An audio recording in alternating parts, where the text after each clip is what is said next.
Yosung to share our first screen with us today. It is a graph of how handbell sets are formed. We start with a 1-octave set from C5 to C6. When we add our second octave on, we add a half octave below and a half octave above, from G4 below to G6 above. When we add our third octave add-on, we would then go a half octave below down to C4 and a half octave above to C7. Both handbell sets and choir chime sets do work like this. We start with a 12-note set, which is actually C5 to G6 diatonic. That would mean all naturals, no sharps or flats. But in a standard instrument set, we do start with the 1-octave set all the way up to 7-octave sets. It's important to remember that your odd-numbered octaves, 1, 3, 5, and 7, are C instruments. The range is from C to C, and then 2, 4, and 6 octaves are from G to G. So many of you already have these instruments, but I will pause for a second to ask if anyone has any basic questions about handbell sets or chime sets. I should say also that you can purchase handbells and choir chimes one at a time. Oftentimes folks do that as they're adding on or extending the range of their sets. Okay, we'll continue with handbell tables. Handbell tables are available for choirs to use, but you most certainly can use standard tables that you have around your church or school building. Some of the reasons why you may consider a handbell table or a table specifically made for handbell sets rather than a chime, rather than a standard table would be the height of the table. We have to remember that we'll be adding at least 3 to 4 inches on top of the table, so we don't like the table to be too high to begin with. The second issue is if you are a choir that travels outside of your building to do a lot of performances, banquet tables can be quite heavy, and so the folding 6-foot table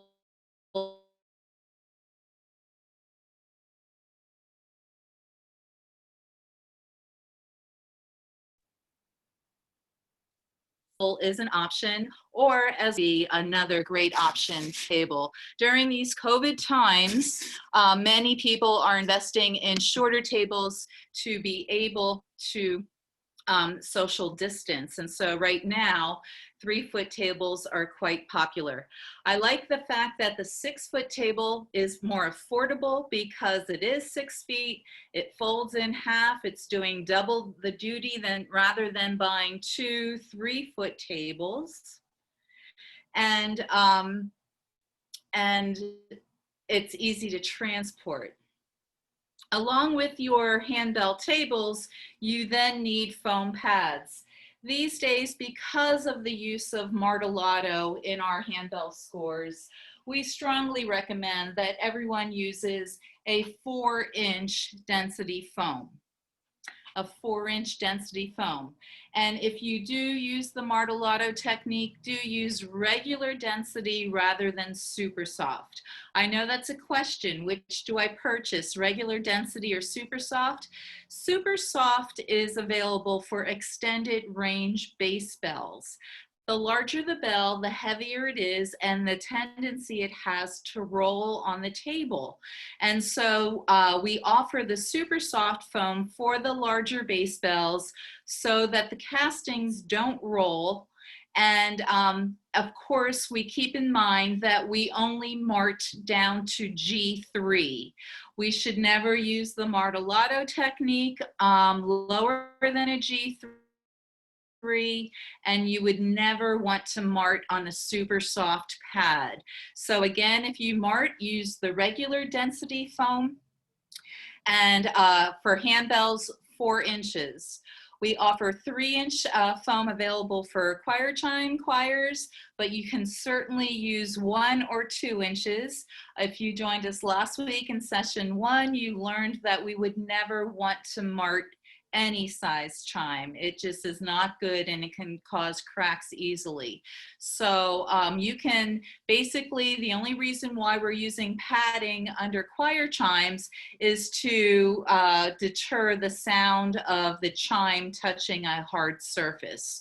So you can use 1-inch foam, 2-inch foam. We do offer 3-inch foam as well. The next thing that we should talk about would be table covers. Or actually, I'm going to jump back to muslin pad covers. These are basically covers for the foam pads just to help them from drying out. As foam ages, it loses its resiliency and it tends to crumble a little bit. And so the reason why muslin pad covers are offered is to protect the foam. However, we don't recommend it as a table cover to perform on. The reason for this is, back in the day, I believe it was Don Alured who recommended that we use pinwheel corduroy as our table covers. I read a lot of things in social media about why we use corduroy. The reason why we use corduroy is it's because it's a very dense fabric, and the fabric acts as a sounding board so that the foam does not absorb the sounds that we are producing with the bells. Some folks feel that perhaps the ribs are there to stop the bells from rolling. Not really accurate information. The reason why we stick with corduroy is because it's very dense and it helps when we're plucking for the sound to bounce off the table and to be heard in a larger space. Anything like a polyester or a muslin some of the muslins are pretty firm, but again, any kind of loose weave fabric would not be good for handbells because it will absorb the sound from the bells. Some folks will just practice on their foam pads and not use their covers. They're saving them for performance. That's not a great idea either. It has an oil product in it, and that will help your or cause your castings to tarnish prematurely. So you should never lay your bells on uncovered foam.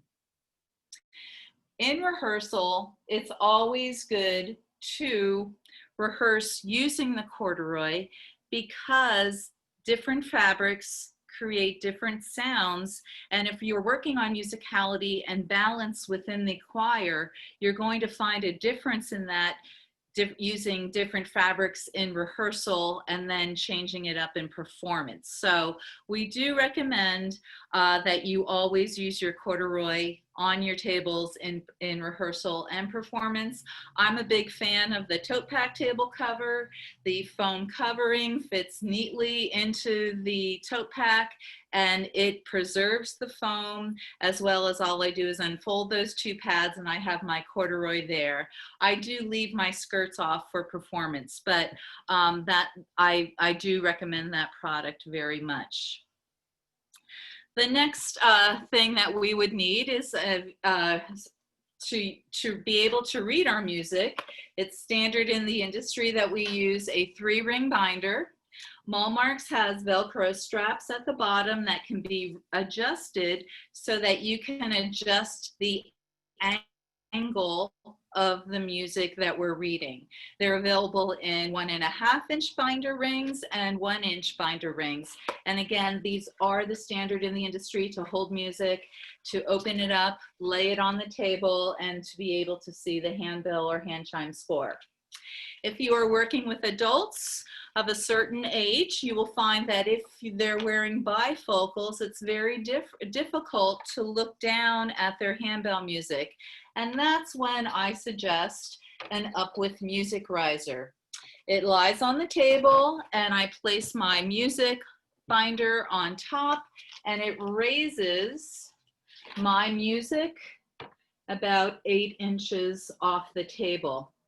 I like the clear acrylic risers very much because I feel like there's not a barrier between the audience and the ringers. And I like Mallets especially because we have the metal rivets, which are much stronger than having an acrylic rivet in the riser. Are there any questions that need to be answered at this time? Any questions? Okay, moving on. With bass bells, because the bells are so much larger and you need a lot of space on the table, it's customary to use a floor stand in front of the table to hold music instead of having a binder on the table. So a floor stand works well for bass bell tables. Next, the big debate in ringing these days is wearing gloves, okay? We wear gloves to protect the instruments as well as to protect ourselves. We understand here at Malmark that it's very popular for groups to go without gloves these days, but we still highly recommend them. And the reason for it is we do a lot of ringing techniques where we touch our castings of our bells, like thumb damp. And if the bells are not polished after every time someone's bare hand touches the casting, it will cause the bells to stain. When we have stains on our castings, and then if you send them to us to be refurbished and machine polished out, we oftentimes, if it's a group who doesn't wear gloves, we can't remove the stains because they have basically set into the metal. We would never remove a stain and lose the sound quality of a bell. We would much rather have a beautiful sounding bell with a stain on it. So sometimes we have folks who send us their bells to be refurbished and we just can't get them as shiny as we would like, and we can't work hard to remove those stains because we would compromise the tuning of the castings. Please remember that the thickness of the metal and the profile of the metal is what determines the tuning of the bell. So again, it's important that we protect our castings wearing gloves. During COVID times, we want to make sure that we wash our gloves after every rehearsal. And during non-COVID times, it's a good idea to remind your ringers to wash their gloves, maybe not after every rehearsal, but frequently, because we can't help to be in rehearsal and touch our brow and say, oh my goodness, I can't believe I missed that note. And then our gloves have just absorbed a lot of oils from our skin, and then we touch our bells. So it's important to keep our gloves clean. We have all cotton gloves and we have the plastic dot gloves. If you're a more advanced choir, we do recommend plastic dots. So page turns are easier, but if you're in a choir that only has maybe 1 page turn or 2 page turns, you may not want to invest in plastic dot gloves right away, but the plastic dot gloves are there for the page turns, not necessarily to help you grip the bells better, okay?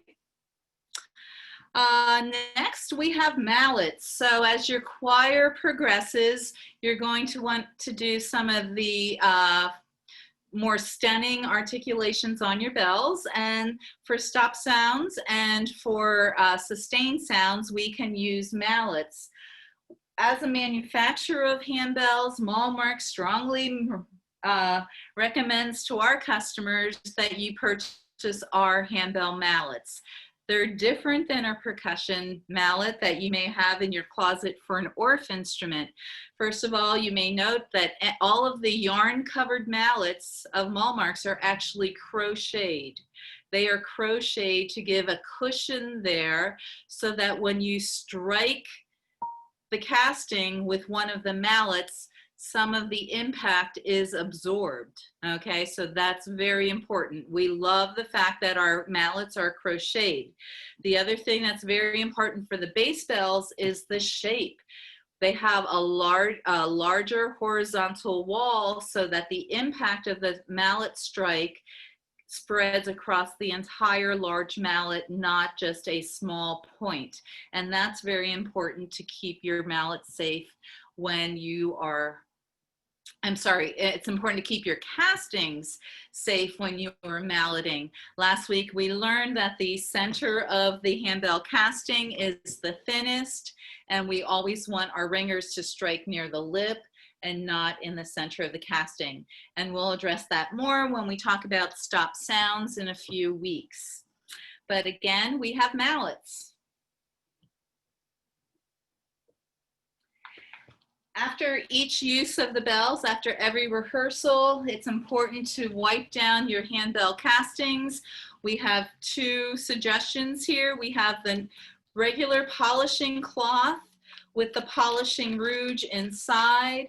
We have gotten away from recommending these cloths that have been in the market for the last 50 years because the cloths in recent years have tended to be really heavily applied with rouge, which makes your beautiful coverings messy and your handbell gloves and whatnot.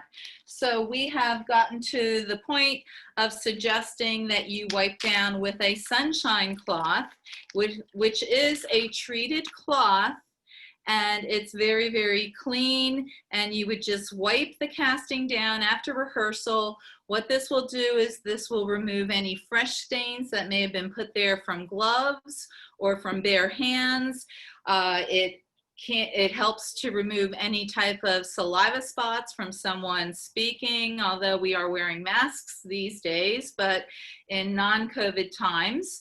And it will, if you do this after each rehearsal, it will lessen the amount of time that you have to use polish to polish your bells. And at Malmark, we do recommend the Blue Magic metal polish using just a soft cloth. We have polishing wipes here at Malmark. You don't want to use a paper towel. They're too abrasive and they would scratch your castings, but an old t-shirt, a microfiber cloth, or some of the wipes here, using that, you put use one cloth to put just a pea-size amount of polish on the cloth, apply it to the casting, and use a second cloth to remove it. We really value polish in a tube rather than a vat. And the reason for that is that we keep it sterile like toothpaste. If you have a cloth, if you're using polish from a large tin and you have a cloth that you are dipping in it to the bell, that cloth is removing debris and dirt and particles off of the metal.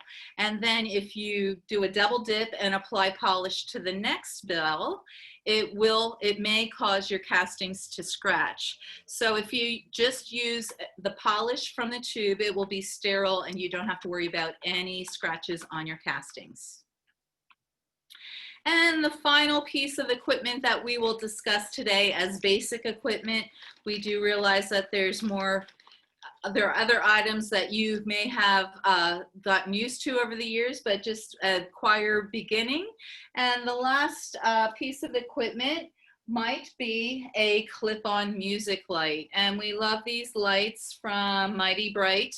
This gives a nice surface of light, and it's lightweight enough to clip on to your binder. And at this time, I'd like to ask, are there any questions about Paula, would you like to unmute yourself?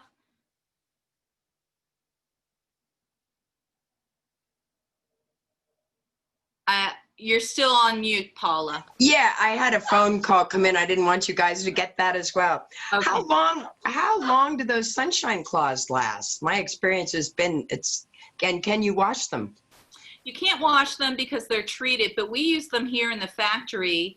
We do use them in the factory after we polish, just to get everything, make sure we don't have any any like film left on the bells or anything. We use them until they are as black as my gloves. Thank you. That's what I wanted to know. Yes. Are there any other questions about equipment today? Again, I can't see me, but if we're missing you, please unmute yourself and go ahead and speak.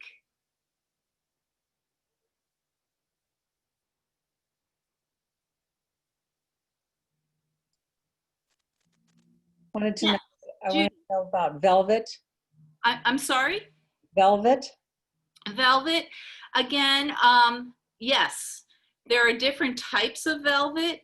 If you buy the expensive velvet, that made of pure cotton, that's going to be a lot firmer than a polyester velvet. So again, velvet is in its firmest form, and it's usually in very thick pile cotton, is a very fine fabric for handbell tables. And it's just a little costly, more costly than corduroy is. Any other questions? Okay, very good. We're going to move on to placement of the handbells on the tables. So I'm standing behind our handbell tables here in our ringing room, and we had a small issue with one of our cameras, so I'm hoping that you can see just a little bit on the tables, and you can't. Now you can. So I'm going to take the focus off me and on the tables. So on our front tables here, I should mention that we recommend 2 feet of table space for each ringer, 2 feet of table space. So if you have 2 octaves of bells, we recommend 18 feet, 24 feet for 3 octaves, 30 feet for 4 octaves, and 36 feet for 5 octaves. But the way I place my bells out on the table, I like to use handbells as an instrument to teach music literacy. And so whether I'm in a church or a school, people can relate, if they have sat down to a keyboard at least once in their life, that the lower notes are on the left and the higher notes are on the right. So I like to lay the bells out on the table. If I'm standing behind the tables, my lowest note is on my left, my highest note is on my right, so that people, young musicians especially, who are learning more, can adapt quickly. The other thing that I do is, if I'm ringing in C major, I lay my white or ivory colored handles to the back of the table so that they are ready to ring, and my accidentals are up a little bit higher, like the piano keyboard again, so it's easier for the ringers to differentiate the notes when they have bell changes. You can see in this room, we are set up in 2 rows, and oftentimes choirs with, and the reason for that is so that we don't have such a spread of sound. But if we set up in 2 rows, the ringers can hear each other's. And Hyosung's trying to give us a wider angle so that you can see. On the table, we put the chimes above the bells so that they are ready for the ringers to get them if they are doing handbell and choir chime work. So essentially, we're setting up the handbells in keyboard order for the ringer, not the director. That's to teach music skills. and then we're assigning our ringers. Okay, so we're going to start talking about a 3-octave set from C4 to C7. Again, that's the most commonly purchased set. Most handbell music is written for 3 octaves or more, usually 3 octaves, optional to 5. I would say 85% of the music on the market is written for that.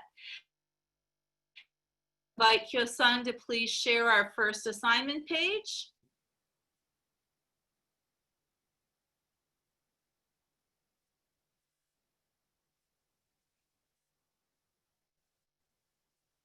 There we go. So you can see our 11 ringers. As a little review from last week, each ringer is assigned 2 diatonic pitches and their sharps and flats. Assigning the ringers starting at C and D4, then E and F4, G and A4, B4 and C5. Again, C sharp 5 and below are always written in the bass staff. D flat 5 and above are in the ringer and line, making it easy to move them around the table from score to score depending on the music score. I advocate that highly. I know that especially in churches that may not always be the way. You may have someone who loves to ring F and G5 and they'll never give them up. But I think that all ringers have different strengths. Some are really great at rhythm. Some are really good at clean damping. Some are really good at bringing out a melody line. And I like to assign their strengths to the music score so that in our group it goes a little bit easier, goes a little bit faster, the learning of the piece. Hyo-sung, would you please switch to 2 octaves? Okay, now if you start with a 2 octave, we'll start assigning the G and A4, the B4, C5. Please note that I don't call my G and A ringer, ringer 1. I call them ringer 3. And the reason for that is most people who purchase 2 octaves go on to 3 octaves within the first 2 years. And so I'd like to, as I'm teaching them, teaching the ringers, I like to teach them concepts that I don't have to reteach in a year. So in the handbell world, if I walked up to you at a conference and said, what position do you ring? And you said position 7, I would understand you ring A5, B5. Okay, so you will note at position 10 only has 1 bell to ring, the G6. I'm okay with that because sometimes we have folks who may need a little bit more of a cushion in learning, and that's a great position to have 1 bell because oftentimes in 2 octave music, the music is in G. There's just not that wide of enough range to make a lot of key changes. So that's a great place to start a ringer who's just feeling a little apprehensive. Hyo-sung, may we have the next slide? Okay, and here's our 5 octave set. Please note that the lower bells in the 4th octave from G3, A3, and B3 are assigned to 1 ringer when we have 4 octaves, as well as the D7, E7, F7, and G7 in the treble staff are doubled by positions 8, 9, and 10, just those 4 diatonic pitches. If we do expand to 5 octaves, we add a 2nd ringer in the bass with on the C, D, E, and F, and then we're adding the A7, B7, and C8. Please note in a 4 octave piece, if I'm using 1 person in the lower bass, they can usually cover G, A, and B3 with the help of ringer 1 or 2. However, if I do expand to 5 octaves and I have two ringers in the bass, I do not assign position A, C, D, E, and F on every piece, and then G, A, and B to position B. I look at the score, I study it, I usually start in what key we're in. For instance, if position A may have C3, but position B may have G3, because we're working in a circle of fifths, and always we do have a cadence, and we have a 5-1. So it really depends on how the score is written. It's a good starting point to give position A C3 and B G3, but it does change on every single piece. Hyo-san, could you share our next slide?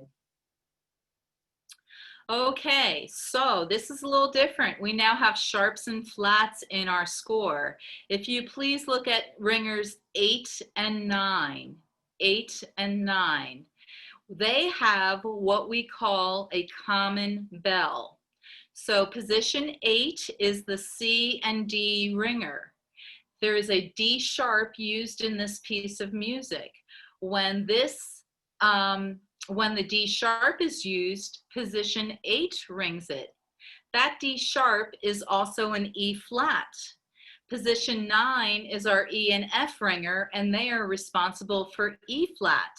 So when when the E flat is used, position 9 rings it. So this is what we call a common bell, and in one piece. We highly recommend that you do not share bells at this time during COVID. The protocol is that each ringer has their own instruments, and the handles at least are disinfected after rehearsal before anyone else touches them. So we recommend that you use music with no bell changes or no shared bells. So how do we let our ringers know what bells they are ringing? And I do see a question. Cynthia, would you read that, please? She's asking if there is a printout of the assignments recommendations available. I have an entire class notes on an assignments class, and I'll be happy to email them to everyone. Make sure they are in good shape. Any other questions? Carl was asking about sanitizing the bell handles, and we have been using disposable Lysol wipes, but you do want to take care to avoid the handle screws themselves, because you don't want any of that liquid to seep inside of the handle if you have the Malmark handles that are two-part handles.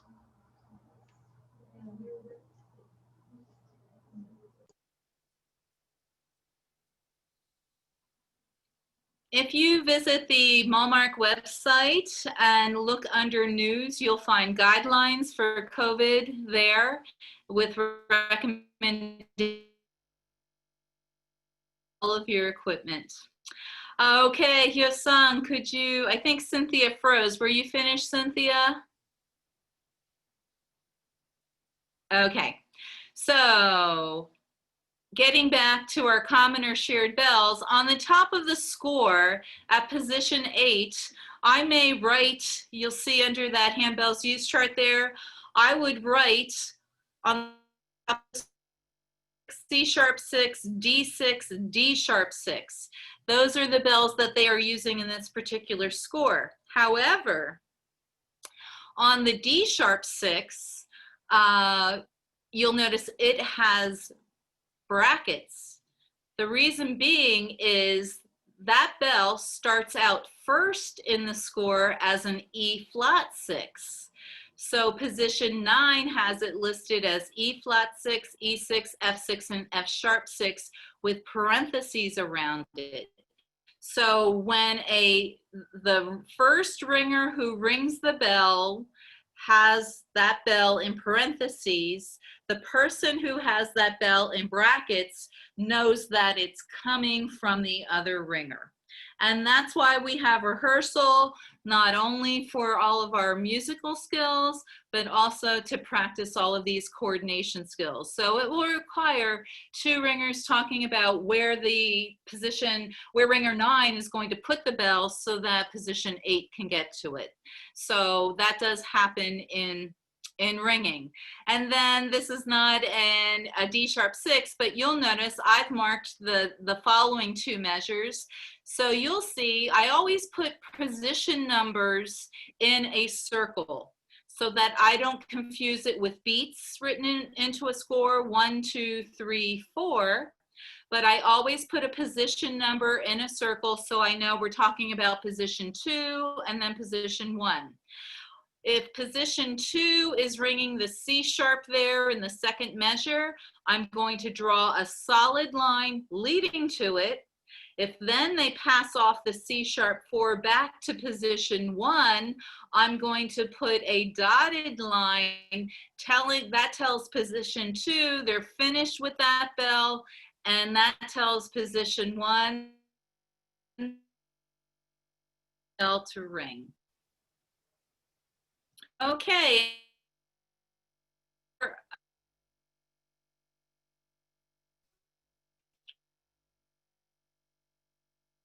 That I want to share with you today is if I am ringing A and B and I have to switch to the B flat, if you'll notice, well, actually we'll look at the G4, A4 position, all right?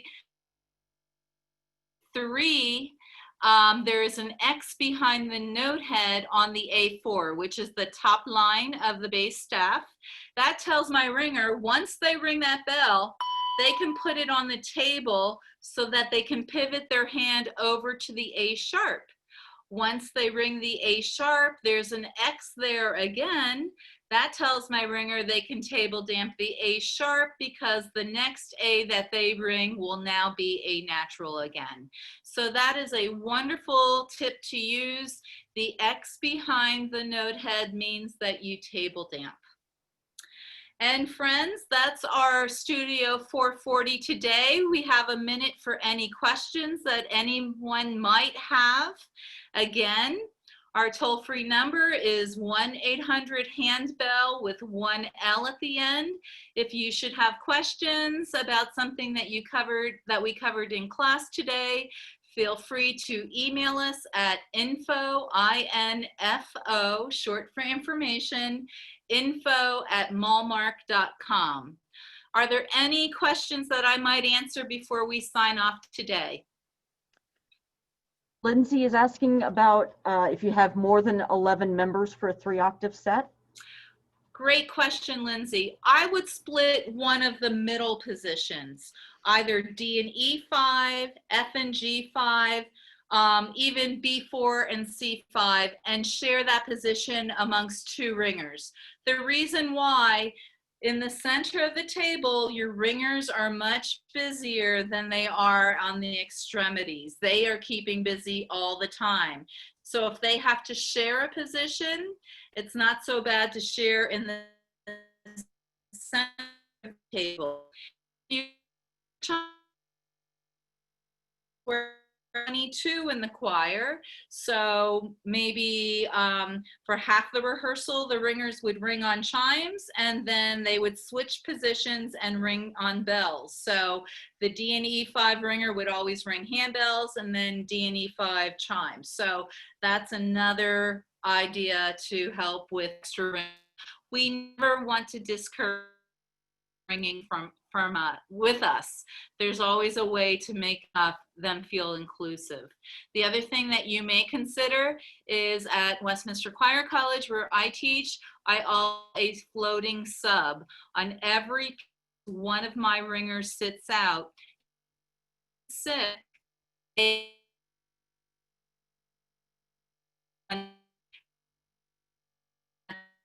bringing in a sub ringer and 12. So I have 1 extra ringer.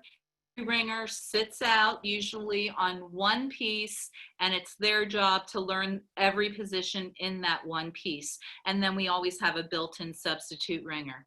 But I will say, I learned that lesson painfully. That was a solution to that. And any final questions today?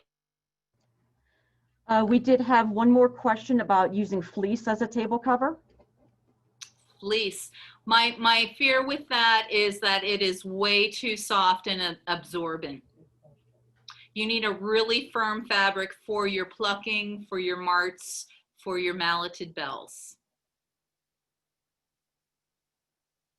Okay, folks, well, we thank you so much. Next week, we will talk about bell changes and managing 3 and 4 bells for one ringer, and also about assignments for that. So we hope you'll join us.